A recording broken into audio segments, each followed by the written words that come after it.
Hey guys, ancient temples in India have moving parts. You may not believe me. Watch this. Yes, this is a column made of stone in a temple in India. Normally, you will not even think of trying to touch or rotate this stone block, but someone accidentally discovered or rediscovered that it could be rotated. What could possibly be the reason to have something like this installed in a temple? To set up something like this, there has to be a rotating mechanism, and it's not easy to set this up in stone because you cannot open it afterwards and put lubricant inside. To have a rotating mechanism made of stone, you need to have advanced knowledge in engineering. No, this is not the only temple with moving parts.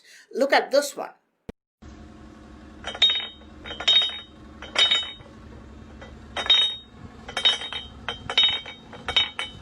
Here's a column which has small holes through which you can insert your finger.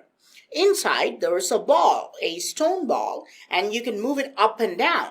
Of course, you cannot pull the ball out through these tiny holes. You can only move it inside the hollow column.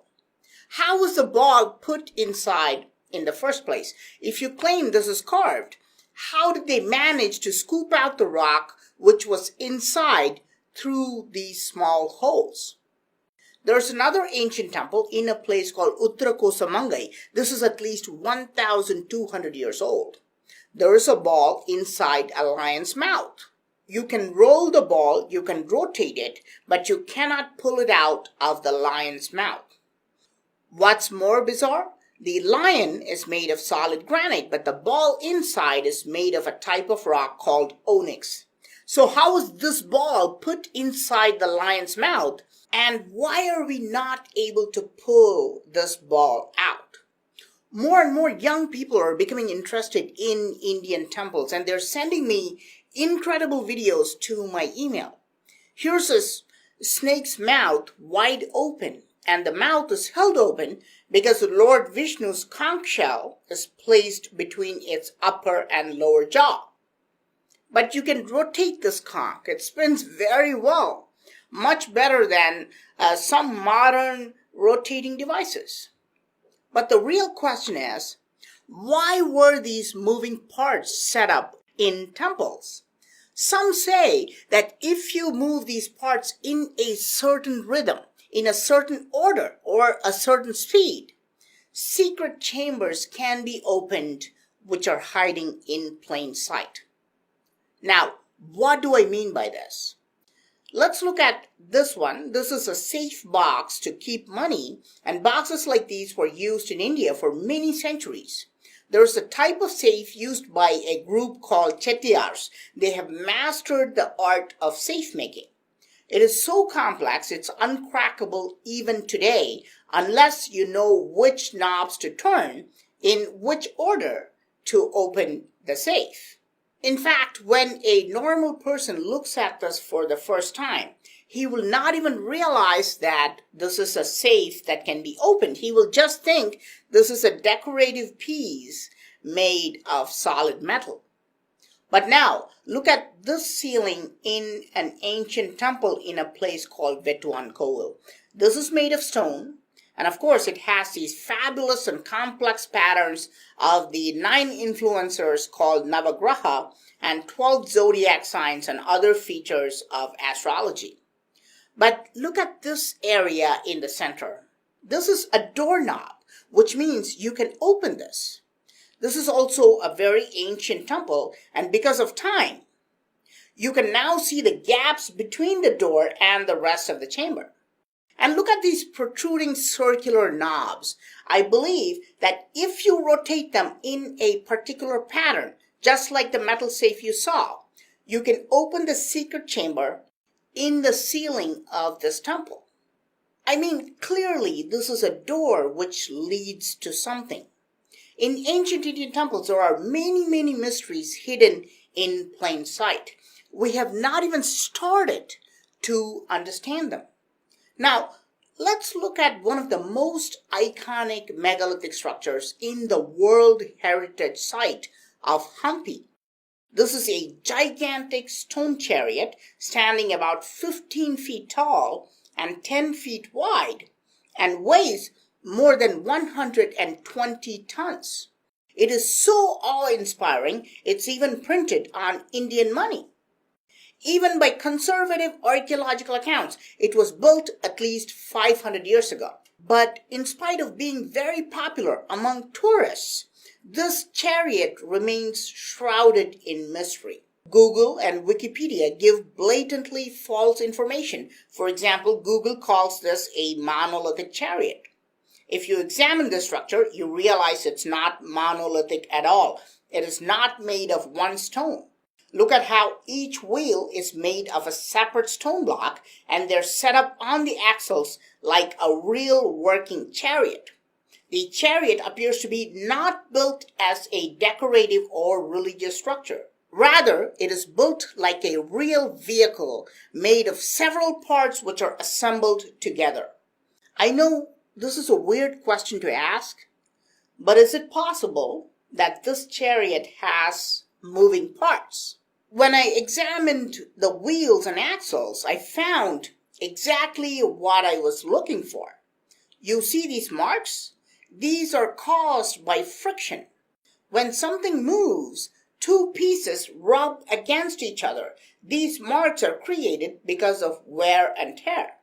This is clear proof that these wheels rotated. The wheels rubbed against the quote-unquote mud guards, just like what you would find in a modern-day vehicle. But today, we're not able to rotate the wheels. Why? A quick internet search showed me that visitors kept moving the wheels and damaged them in 2011. So the authorities now put concrete at the base of the wheels and made them immovable. But why were the wheels originally designed for rotation? To move the entire 120-ton chariot? No, these wheels cannot handle such a weight. Locals say that every year on a certain date, the main idol of this temple would be placed inside this chariot. And when people rotated the wheels in a certain speed, the dark chamber inside the chariot would brighten up and illuminate the idol. Of course, this sounds like magic, but magic is just another name for advanced technology. Are we talking about a glowing light source here? More specifically, are we talking about an ancient dynamo mechanism?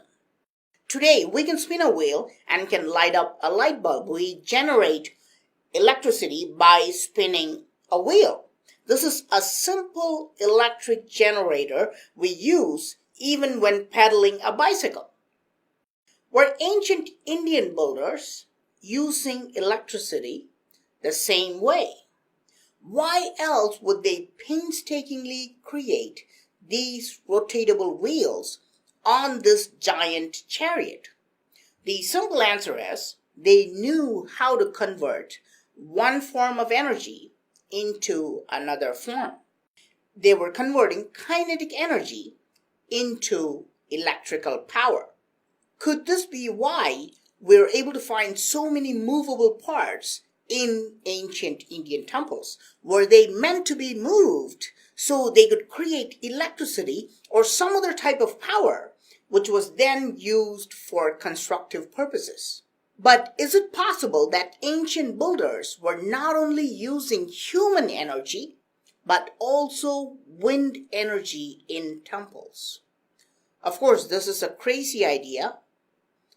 All these moving parts I showed you are made of stone, and stones are just too heavy to be moved by wind, right? But see, ancient builders were much more advanced than us. They could make stones movable even by wind. In some Indian temples, you can see these chains moving even with the slightest breeze. But these chains are made of stone. They're not made of metal. Ancient builders have cleverly designed them to be hanging from the ceilings of temples.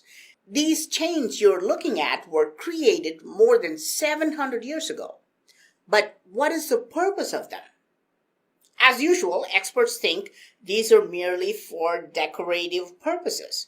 However, others say that once upon a time, small transparent crystals were placed at the end.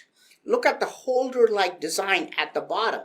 And if the wind reached a certain speed, these chains would oscillate faster and the crystals would light up like light bulbs. Does this remind you of any technology we use today? So what do you think? Why were these moving parts installed in ancient Indian temples? Were they meaningless creations just for decoration? Or were ancient builders harnessing and converting energy? Please let me know your thoughts in the comment section. I am Mohan. Thanks a lot for watching. Don't forget to subscribe and also click on the bell button to get all the updates. Please give this video a thumbs up and do share it with your friends. And I will talk to you soon. Bye.